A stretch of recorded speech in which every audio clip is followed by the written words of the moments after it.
¿Creemos en un Dios mudo? ¿Creemos en un Señor mentiroso?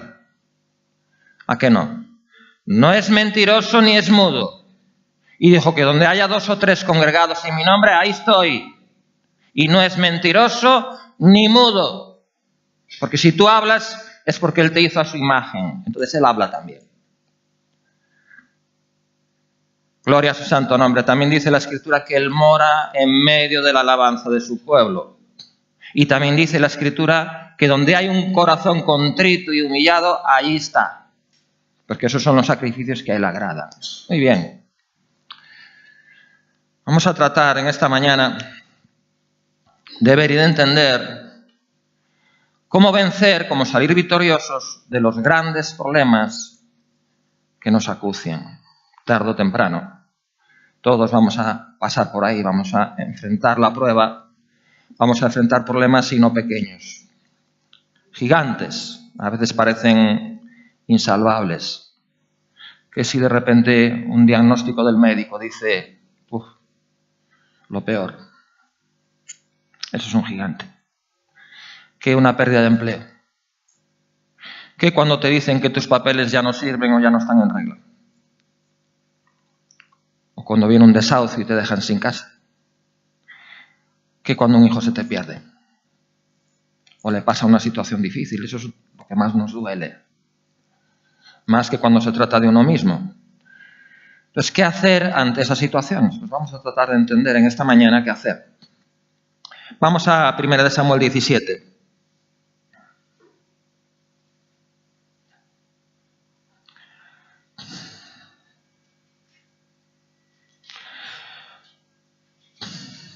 Primero de Samuel 17 es un capítulo demasiado extenso, tiene más de 50 versículos, entonces no lo vamos a leer todo. Vamos a leer solo pequeñas partes, pequeñas porciones.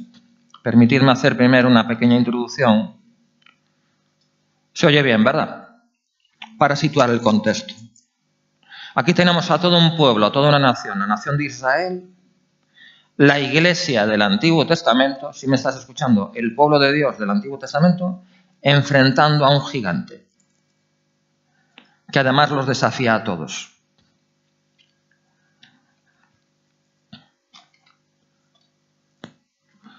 Había una montaña y otra montaña y en el medio un valle.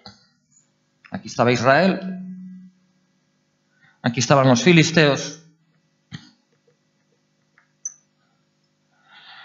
y ahí estaban los 2 ejércitos enfrentados, dispuestos a matarse entre sí en el valle. Y de entre las filas de los filisteos sale un gigante. Y no lo digo en sentido figurado, porque dice la Escritura, en el versículo 4, se llamaba Goliat de Gat y tenía una altura de 6 codos y un palmo. 6 codos, un codo como mínimo son 40 centímetros. Dependiendo del país, puede llegar hasta 50 centímetros. Así que 6 codos de alto son mínimo 2 metros 400. 2 metros casi y medio, más el palmo, 2 metros y medio como mínimo. Ese hombre medía 2 metros y medio de alto. Y por ejemplo, en el versículo 5 dice que la cota de malla, lo que se ponen para evitar ser heridos, ¿no? Esa especie de vestimenta de metal. La cota de malla de bronce dice que era de un peso de 5.000 siclos. 5.000 siclos. Un siclo mínimo son 10 gramos. 5.000 siclos son como mínimo 50 kilos. ¿Podéis imaginar ese pedazo de animal? ¿Perdón?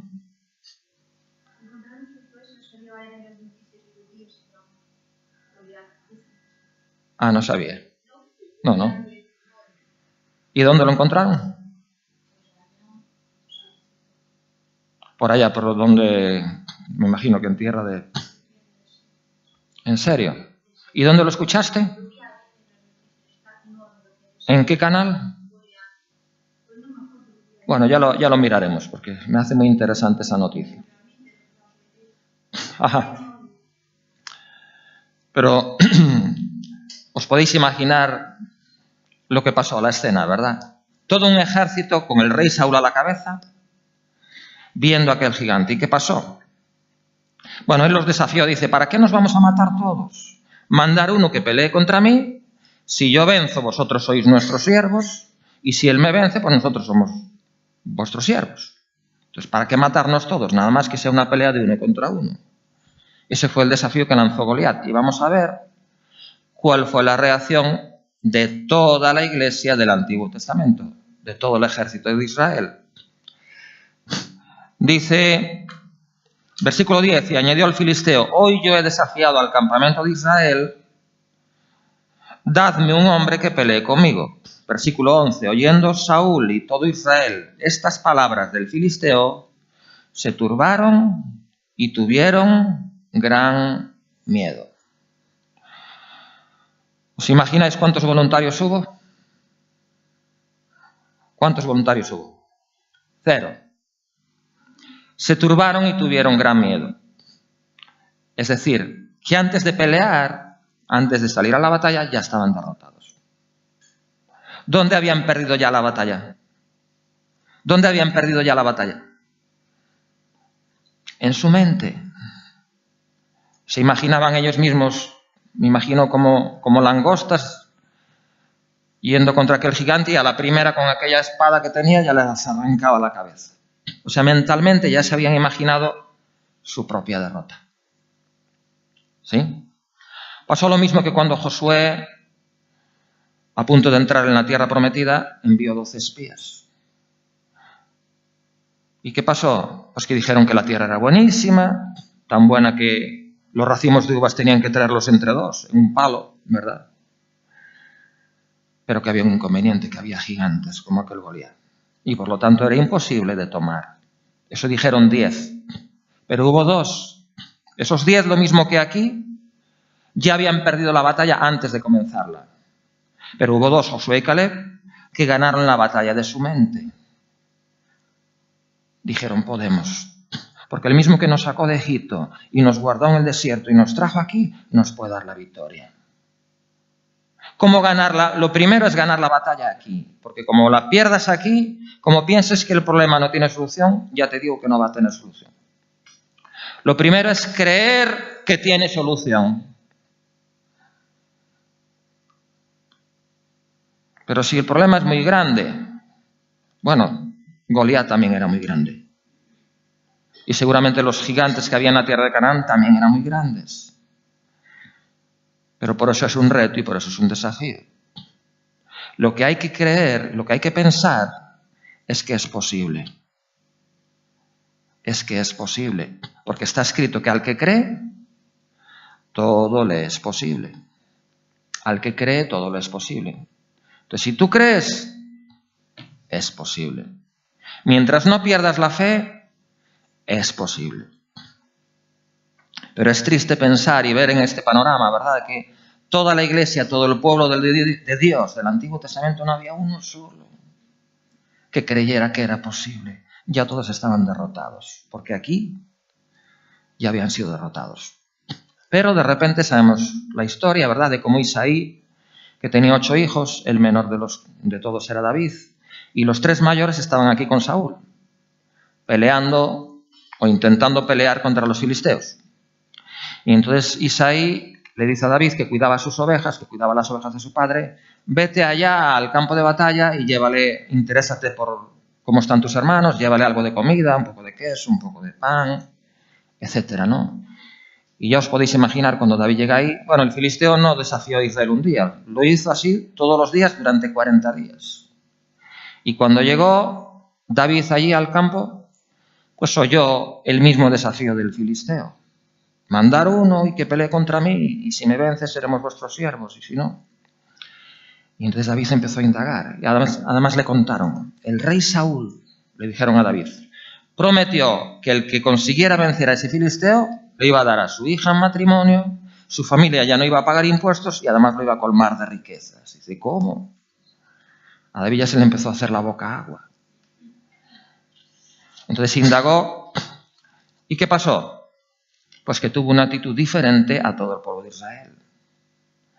David no estuvo derrotado de antemano. Él pensó que sí se podía. Y era un muchacho, no era un soldado experimentado en la guerra, era un muchacho. y sin embargo creyó que se podía vencer a ese gigante de 2,5 metros y con una cota de malla que pesaba 50 kilos. Él creyó, un muchacho inexperto en la guerra, creyó que era posible vencer al gigante. ¿Qué os parece? Vamos al versículo. Vamos a ver por qué él pensó en positivo. Vamos a ver qué fue, no es que fuera un loco ni un fanático, qué fue lo que hizo a David pensar en positivo. ¿Quieres saberlo o no? ¿Por qué David pensó que se podía vencer al gigante y el resto, todo el ejército de Israel, con Saúl a la cabeza, pensó lo contrario? Vamos a ver por qué. Versículo 34. Bueno, versículo 33. ¿Estás ahí? 1 Samuel 17:33. Dijo Saúl a David: no podrás tú ir contra aquel filisteo para pelear contra él, porque tú eres muchacho y él un hombre de guerra desde su juventud. David respondió a Saúl: tu siervo era pastor de las ovejas de su padre, y cuando venía un león o un oso y tomaba algún cordero de la manada, salía yo tras él y lo hería y lo libraba de su boca, y si se levantaba contra mí, yo le echaba mano de la quijada y lo hería y lo mataba. Fuese león, fuese oso, tu siervo lo mataba, y este filisteo incircunciso será como uno de ellos, porque ha provocado al ejército del Dios viviente. Versículo 37, aquí vamos. Añadió David: Jehová, que me ha librado de las garras del león y de las garras del oso, él también me librará de la mano de ese filisteo. Y Saúl vio tanta resolución en este muchacho que le dijo: ve y Jehová esté contigo. ¿Por qué David tenía esa confianza de que sí se podía? Y no fue infundada, porque sí se pudo. En base a la experiencia que él tuvo en su caminar con Dios. David ya había enfrentado antes problemas, quizás no tan grandes como Goliat, pero era Dios preparándolo para lo que le iba a venir más adelante. Cuando era pastor de ovejas, a veces venía por ahí un león tratando de comerle una oveja. ¿Os podéis imaginar los que tenéis ovejas? Que haya por ahí algún león suelto y que venga por una. Pues David no escapaba ni iba a pedir ayuda a la Guardia Civil. No. No había armas de fuego de aquella. Tenía una honda. Eso sí, era experto lanzando piedras. Y no había león, porque tenía tal precisión y tal puntería, ahora veremos, que siempre les daba y les daba duro. Y al final los leones o los osos tenían que marcharse. Pero él sabía que detrás de todo estaba Dios respaldándolo. Porque él oraba, él cantaba, él componía salmos, él adoraba a Dios. Y de alguna manera la presencia de Dios siempre iba con él y siempre le ayudaba. Y él lo sabía, siempre le ayudaba a salir victorioso. Y muchos de sus salmos que él compuso eran experiencias de vida. Era su relación personal e íntima con Dios llevada a cabo en las batallas de la vida, en las batallas diarias. Él veía eso, veía cómo la mano de Dios siempre lo cuidaba, siempre lo protegía, siempre lo ayudaba. Y entonces en eso se basaba su fe, su confianza en Dios. David razonaba de la siguiente manera: bueno, si cuando tuve problemas como pastor, cuando tuve que enfrentar a un león, Dios me ayudó y lo vencí, y el león era más fuerte que yo. Si cuando tuve que enfrentar al oso, Dios me ayudó y lo vencí, pues si ahora tengo que enfrentar a este gigante, Dios me va a seguir ayudando y lo voy a vencer. ¿Y qué de nosotros? ¿Nos ayudó en el pasado cuando estuvimos en problemas? ¿Nos ayudó el Señor cuando oramos y pedimos misericordia? ¿Nos ayudó? Amén. Hemos visto su mano alguna vez en nuestra vida. Entonces, ¿por qué dudamos si cuando se trató de problemas menores el Señor nos ayudó y estuvo ahí y vimos su mano? ¿Por qué pensamos que cuando enfrentemos un problema mayor ya no nos va a ayudar? ¿Será que el problema es muy grande para Dios? ¿O será que como le fallé? No es que tú no sabes, es que recientemente le fallé. Y entonces uno desconfía, como uno ve sus propias fallas y sus propios errores, uno duda de la fidelidad de Dios. David no dudó de la fidelidad de Dios, pero todo el resto sí. Por eso todos tuvieron miedo. No pensaron que Dios fuera lo suficientemente fiel para respaldarlos si se iban a enfrentar con ese gigante. Pero David sí tenía esa seguridad, tenía esa confianza de que Dios iba a estar con él, como los tuvo cuando enfrentó al león o cuando enfrentó al oso. Entonces aquí la gran batalla que se nos plantea a los cristianos, a los creyentes, es dudar o no de la fidelidad de Dios. ¿Realmente yo cuento para Él? ¿Realmente es consciente de que yo vivo y de mis problemas? ¿Realmente le importo? Esa es la gran duda. Y ese tipo de dudas es la que nos hacen precisamente dudar y cuestionarnos y pensar de que a lo mejor no podemos con el problema. Y de eso quisiera hablar un poquito en esta mañana. Vamos a ser además objetivos.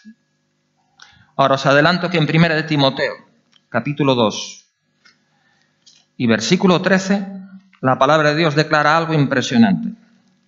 Que por favor quédatelo.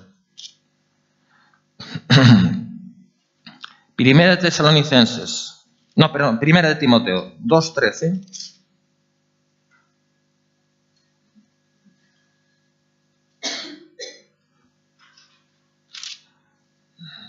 Pues no es 1 de Timoteo 2:13.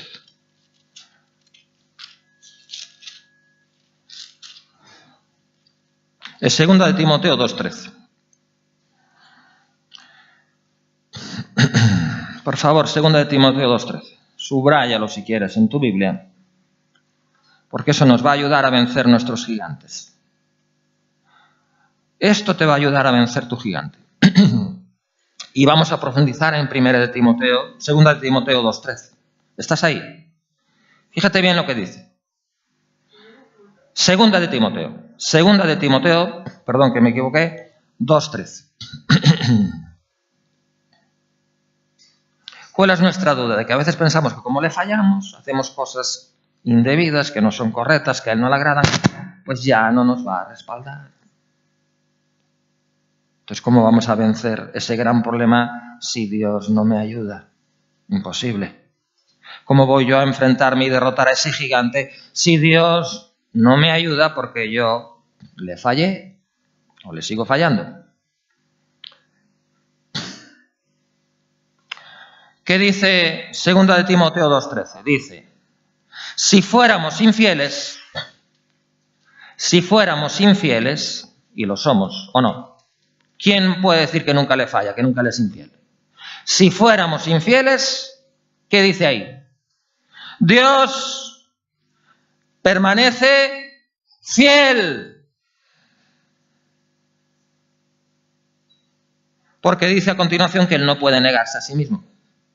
Así que cuando yo soy infiel, ¿qué va a hacer Él? Darme la patada. Dice, ay, ahora vienes a pedirme ayuda, vete por ahí. No. Él permanece fiel. Ahora la pregunta es, ¿tú lo crees o no? ¿Será todo esto mentira? Cuando tú seas infiel, Él permanece fiel. Ahora la gran pregunta es, ¿fiel a qué? A sí mismo, muy bien. Pero vamos a concretar. ¿Y qué quiere decir fiel a sí mismo? ¿Perdón? A su naturaleza. Y bueno, vamos a seguir siendo más específicos, más concretos. Fiel a sí mismo, fiel a su naturaleza. Entonces, ¿qué? ¿Cómo nos afecta eso a nosotros? ¿Va a ser fiel a qué? A su palabra. Él siempre va a ser fiel a su palabra, a su pacto. Va a cumplir lo que prometió, independientemente de tus fallas. Y vamos a demostrarlo. ¿Cómo Dios demostró esto? Hay que ir a los tiempos del Génesis. Se lo demostró a Abraham. En Génesis capítulo 15, que es un capítulo tremendo de la Biblia, no lo vamos a leer entero. Vamos a leer el versículo 1. Dice, después de estas cosas vino la palabra de Jehová a Abraham en visión, diciendo, no temas, Abraham, yo soy tu escudo y tu galardón será sobremanera grande. Y respondió Abraham, Señor Jehová, ¿qué me darás siendo así que ando sin hijo? Y el mayordomo de mi casa es ese Damaseno, Eliezer. Dijo también Abraham, mira que no me has dado prole, he aquí que será mi heredero, un esclavo nacido en mi casa. O sea, Dios prometiéndole grandes cosas y Abraham le replica, Señor, ni siquiera tengo hijo. Ni siquiera me has dado un hijo. Ni siquiera tengo un heredero a quien dejarle lo que tengo. Y entonces Dios le dice, no te preocupes, que ese siervo, ese Damasceno, no va a ser el que te herede. Un hijo tuyo te va a heredar. Y no nada más eso. Anticipo esto para que no tengáis que leer todo el capítulo. Le dijo, además, tu descendencia va a ser como las estrellas del cielo y como las arenas del mar. Es decir, tu descendencia va a ser numerosísima. Y dice la Escritura que Abraham creyó a Dios y le fue contado por justicia. Pero Dios todavía siguió más adelante. Le dijo que su descendencia iba a ser esclava durante 400 años, el pueblo de Israel en Egipto. Y que luego, al cabo de los 400 años, Él los iba a liberar y que iban a salir con grande riqueza. Y que a la nación que los iba a oprimir, también Él los iba a juzgar. Todo eso Dios se lo dice a Abraham, se lo revela en Génesis 15.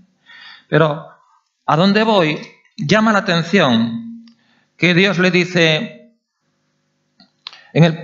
vamos al versículo 8. Versículo 7, mejor, primero. Y le dijo, yo soy Jehová que te saqué de Ur de los Caldeos para darte a heredar esta tierra. Además le dice que la tierra de Canaán va a ser la herencia de su descendencia. Además le dice eso, que cuando salgan de Egipto, la tierra de Canaán va a ser la heredad de ellos. Donde está hoy día la nación de Israel ubicada, ¿no? Y él respondió, Señor Jehová, ¿en qué conoceré que la he de heredar? ¿En qué conoceré que esto es así?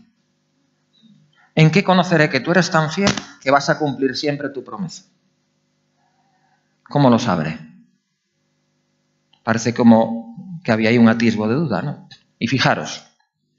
Y le dijo, tráeme una becerra de 3 años, y una cabra de 3 años, y un carnero de 3 años, una tórtola también, y un palomino. Y tomó él todo esto y los partió por la mitad, y puso cada mitad una enfrente de la otra, mas no partió las aves. Y descendían aves de rapiña sobre los cuerpos muertos, y Abraham las ahuyentaba. Mas a la caída del sol sobrecogió el sueño a Abraham, y he aquí que el temor de una grande oscuridad cayó sobre él. Entonces Jehová dijo a Abraham, ten por cierto que tu descendencia morará en tierra ajena, y será esclava allí, y será oprimida 400 años. Bueno. Versículo 17. Y sucedió que puesto el sol y ya oscurecido, se veía un horno humeando y una antorcha de fuego que pasaba entre los animales divididos. Un horno humeando y una antorcha de fuego que pasaba en medio por entre los animales divididos. En aquel día hizo Jehová un pacto con Abraham diciendo, a tu descendencia daré esta tierra, desde el río de Egipto hasta el río grande, el río Éufrates. Bueno, la tierra de Canaán. Para entender esto, que no es fácil de entender, ¿por qué Dios le dijo a Abraham que tenía que coger una becerra, una cabra, un carnero, una tórtola y un palomino? Y a la becerra, a la cabra y al carnero sacrificarlos, bueno, sacrificar los 5, pero la becerra, la cabra y el carnero partirlos a la mitad. Y luego separarlos, o sea, hacer como un pasillo entre ellos. No sé si me explico. ¿Me explico o no? Es decir, al partirla por la mitad, pues aquí está la mitad de la becerra y aquí está la otra mitad. Lo mismo con la cabra, lo mismo con el carnero. Y luego estaba aquí la tórtola y el palomino. Hacía un pasillo por ahí. Y ahí lo que había era un sacrificio de diversos animales. ¿Por qué? Bueno, para entender esto, ahora os lo comento. No hace falta que lo busquéis, o bueno, buscarlo si queréis, pero en Jeremías 34, en Jeremías 34,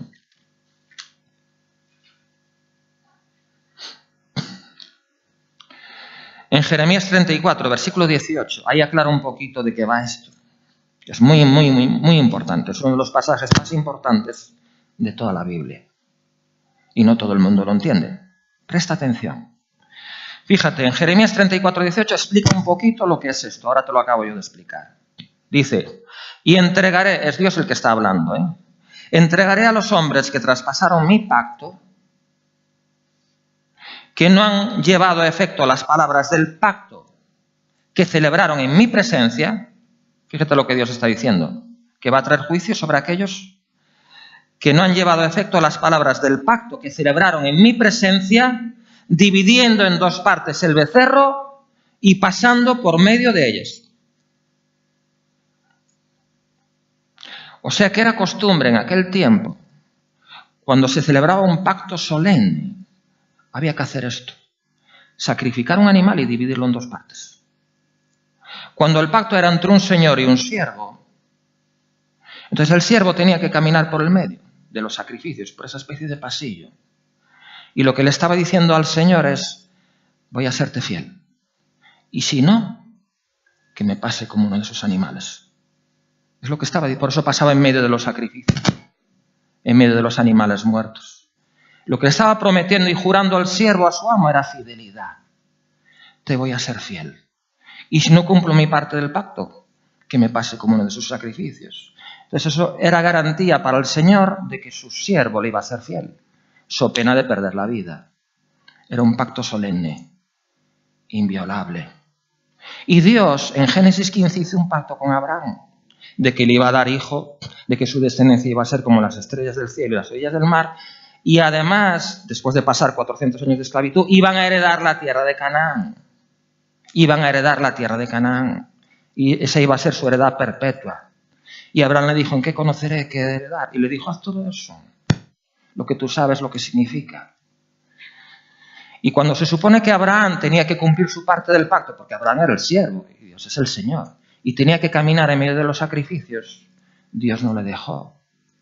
Dice que le vino un... Bueno, primero vinieron las aves, ¿verdad?, intentando llevarse, que Abraham tuvo que espantarlas. Y las aves representan al diablo, tratando de robarte el pacto, lo que Dios te prometió. Pero lo que vamos, cuando Abraham se supone que tenía que caminar por medio de los sacrificios, dice que cayó en sueño profundo. Dice que una oscuridad, leímos antes en Génesis 15, leímos antes, y una grande oscuridad, dice aquí que en el versículo 12, a la caída del sol sobrecogió el sueño a Abraham, y aquí que el temor de una grande oscuridad cayó sobre él. O sea, Dios hizo que cayera un sueño profundo, no le permitió caminar. ¿Por qué? Porque Dios no le permitió a Abraham caminar entre los sacrificios. Porque sabía que le iba a fallar, que no iba a poder cumplir su parte del pacto. Entonces, Dios evitó que Abraham prometiera algo que luego no iba a poder cumplir.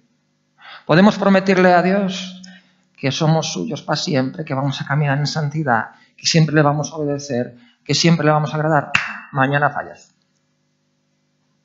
O quizás hoy al salir de esa puerta. Porque ahí está nuestra humanidad. ¿No decía el apóstol Pablo que el bien que quiero hacer no lo hago? El mal que no quiero hacer, eso hago. Lo que aborrezco, eso hago. Es decir, ya no soy yo, es el pecado que mora en mí. Entonces Dios lo sabe. ¿Y qué hizo Dios en el pasaje en Génesis 15? ¿Qué hizo Dios? Fíjate lo que hizo. No nada más impidió que Abraham caminara en medio de los sacrificios. ¿Qué hizo Dios? Versículo 17. Puesto el sol ya oscurecido se veía un horno humeando y una antorcha de fuego que pasaba entre los animales divididos. Una antorcha de fuego. ¿Eso qué representa? El Espíritu Santo y fuego. El horno humeando representando al Padre, la antorcha de fuego representando al Espíritu Santo y los sacrificios representando al Hijo. O sea, la antorcha de fuego pasando en medio significaba Dios ocupando el lugar de Abraham. Dios era el que pasaba en medio. Y lo que estaba diciendo Dios es: cuando tú no cumplas el pacto, yo voy a sufrir las consecuencias de que tú hayas roto el pacto. Y efectivamente así sucedió en la cruz del Calvario. El Cordero de Dios, dice Isaías 53, que fue herido por nuestras rebeliones, fue molido por nuestros pecados, el castigo de nuestra paz fue sobre de él y por sus llagas fuimos curados. Dios siempre va a cumplir su parte del pacto. En el caso de Abraham era bendecirlo, era prosperarlo, era multiplicar su descendencia y darle la tierra de Canaán. Y Dios siempre cumple su parte. Pero además se asegura de nuestra parte del pacto. Porque cuando fallemos nosotros en cumplir nuestra parte, Dios dice, no te preocupes, yo cumplo por ti. Aunque tienes que morir tú, yo muero en tu lugar. Y así el pacto no se rompe. Ahora Jesús habló del nuevo pacto en su sangre. ¿Os acordáis? En la última cena, esta es mi copa. Y dijo que representaba la sangre que por todos será derramada para perdón de los pecados. ¿Sí me explico o no? Entonces, la sangre que por todos es derramada, dice, para perdón de los pecados. Ahora, lo único que tenemos que hacer es aceptar o rechazar el pacto, lo que Dios ofrece. Ese es el pacto unilateral. En hebreo la palabra es berit. La palabra para pacto en hebreo es berit, que significa precisamente es un pacto dividiendo animales por la mitad. Uno lo único que tiene que decidir es si acepta o no acepta, punto. Porque Dios va a cumplir. Y uno no entiende cómo la gente puede rechazar el pacto que Dios propone. El nuevo pacto. Nuevo pacto significa que el antiguo ya se quedó obsoleto. Dice, este es el nuevo pacto en mi sangre, que por vosotros es derramada para perdón de los pecados. Así que no importa lo que hiciste, no importa lo que hayas hecho. Por eso estamos viendo aquello de que si nosotros fuéramos infieles, Él permanece fiel, porque Él no puede negarse a sí mismo. ¿Por qué va a seguir siendo fiel aunque nosotros seamos infieles? Porque ve la sangre del pacto, porque ve la sangre de su Hijo amado sobre ti. Mientras tú creas y esa sangre esté sobre ti, mientras sigas aceptando el sacrificio de Jesús a tu favor, el pacto entre tú y Dios sigue vigente. ¿Me estás escuchando? Mientras la sangre de su Hijo amado esté sobre ti, y no hay cosa más importante en esta vida que esa, el pacto entre tú y Dios sigue vigente. Y eso implica, de acuerdo a 2 de Timoteo, que aun cuando tú seas infiel, Él va a ser fiel. Él va a cumplir el pacto. Y eso era algo que David sabía. Dios va a cumplir su parte del pacto, aunque yo sea infiel. A pesar de mis fallas, a pesar de mis errores, a pesar de mis debilidades y de mis flaquezas, Dios va a cumplir su parte del pacto. Dios va a seguir siendo fiel. Por eso pasó en medio Él. Para que cuando yo viole el pacto, Él ya pagó mi lugar. Porque con nuestro razonamiento humano, ¿qué pensamos? Uy, le fallé, pues no me va a bendecir por encima. Pues sí te va a bendecir por encima. ¿Sabes por qué? Porque tú aceptas que Él ya pagó el que tú hayas incumplido tu parte del pacto. Él ya lo pagó porque Él pasó en medio de los sacrificios. Él fue el sacrificio perfecto por ti. Tú violaste e incumpliste tu parte del pacto, lo mismo que yo. Pero aceptaste que Jesús sufrió por ti el castigo que tú merecías en tu lugar. Amén. Por eso, aunque nosotros seamos infieles, Él permanece fiel. Nada más hubo uno. Entre toda aquella multitud, nada más uno, que fue consciente, debido a la comunión y la relación personal que tenía con Dios, fue consciente que aquel gigante se podía derrotar. Pero nada más había una forma. El pacto. Saber que Dios iba a ser fiel. Entonces, dar un paso de fe. ¿Qué tuvo que hacer David? Dar un paso de fe. Creer que aunque él era infiel, Dios iba a seguir siendo fiel. Pues ahí voy, contra el gigante. Y ya sabemos la historia, ¿verdad? ¿Qué pasó? Si seguimos leyendo en 1 Samuel 17, si habéis entendido, este es uno de los pasajes, Génesis 15, más importantes de toda la Escritura. 1 Samuel capítulo 17. Bueno, el rey Saúl quiso vestir a David con sus ropas de guerra y su espada y su escudo, pero David no podía dar un paso con todo eso. Saúl era un hombre mucho mayor que él en estatura. Dice, así no puedo. David dijo, así no puedo. En el versículo 39, Y ciñó David su espada sobre sus vestidos y probó a andar porque nunca había hecho la prueba. Y dijo David a Saúl: yo no puedo andar con esto porque nunca lo practiqué. Y echó de sí aquellas cosas. Y tomó su cayado en su mano y escogió 5 piedras lisas del arroyo y las puso en el saco pastoril, en el zurrón que traía, y tomó su honda en su mano y se fue hacia el filisteo. ¿Qué utilizó David? Lo que él conocía, aquello en que era experto, en el manejo de la honda. Utilizó sus propios talentos, no los de alguien más. Entonces, para vencer a nuestros gigantes, nuestros problemas, no te vale lo que hizo el otro, porque lo que hizo el otro fue usando sus talentos, y tú no tienes que usar sus talentos, tienes que usar los tuyos. Tienes que valerte de tus capacidades, de lo que Dios te dio a ti. Y además dice, nunca lo practiqué. ¿Creéis que David era la primera vez que usaba su honda? Tenía muchísima práctica. Muchísima. Y además contaba con la ayuda de Dios. Por eso insertó la piedra justo en el único hueco libre que dejaba el casco de Goliat. Justo ahí en la frente. Ahí la incrustó. Porque era un experto tirador, porque lo había practicado mucho. Y eso es lo que uno tiene que hacer. Desarrollar los dones y los talentos que Dios te da y utilizarlos. No te vale la experiencia de alguien más, es la tuya, es lo que Dios te dio a ti.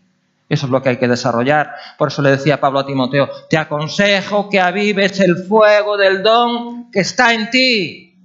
Utiliza lo que Dios te dio, úsalo. Amén. Así que no dejarnos derrotar en nuestra mente. Confiar en que aunque nosotros seamos infieles, Dios va a seguir siendo fiel. Y eso es lo que nos anima a dar un paso de fe. Que es difícil, es quizás lo más difícil de todo. Hay gente que ya se queda en el primer punto, ya no es capaz de superar la derrota mental que tiene. Y ya de ahí ya no sale.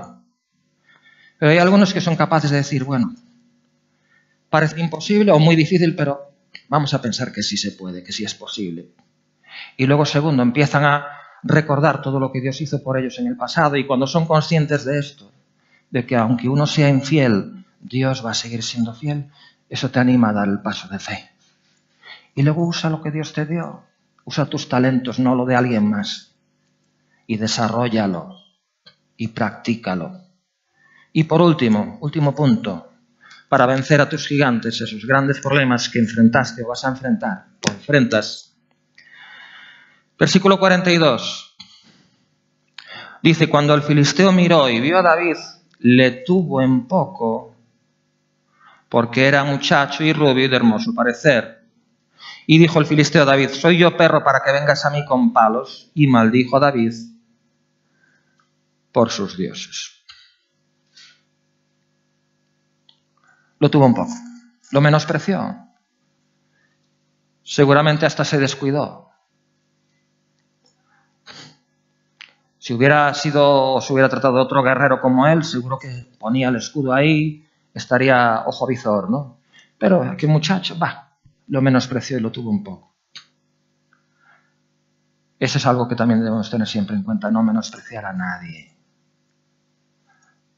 Josué cometió el mismo error.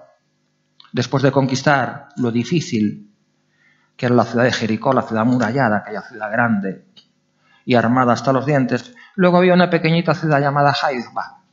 Esos van comidos, pues ahí salieron derrotados. Es decir, no confiarse, nunca menospreciar a nadie, nunca considerarse superior a los demás, ese es un error. La soberbia y la arrogancia, el mal camino, siempre llevan al quebrantamiento. Eso fue lo que le pasó a Goliat. Su soberbia, su prepotencia, su arrogancia lo llevó al desastre. ¿No dice la Escritura estimando a los demás? ¿Qué? No dice inferiores, dice superiores a uno mismo. Es decir, que el camino correcto es el camino humilde. Entonces, no menospreciar a nada ni a nadie por pequeño que parezca. A veces uno enfrenta un pequeño problema y no le da importancia. Cuidado, porque puede pasarlo de Hyde. Entonces hay que tener cuidado. Amén. Y seguir estos pasos para poder salir victorioso de cualquier situación. Gloria a Dios. Pongámonos de pie en esta mañana. Vamos a darle gracias a Dios por la lección tan importante que hemos aprendido en este día. Aleluya. Gloria a su santo nombre.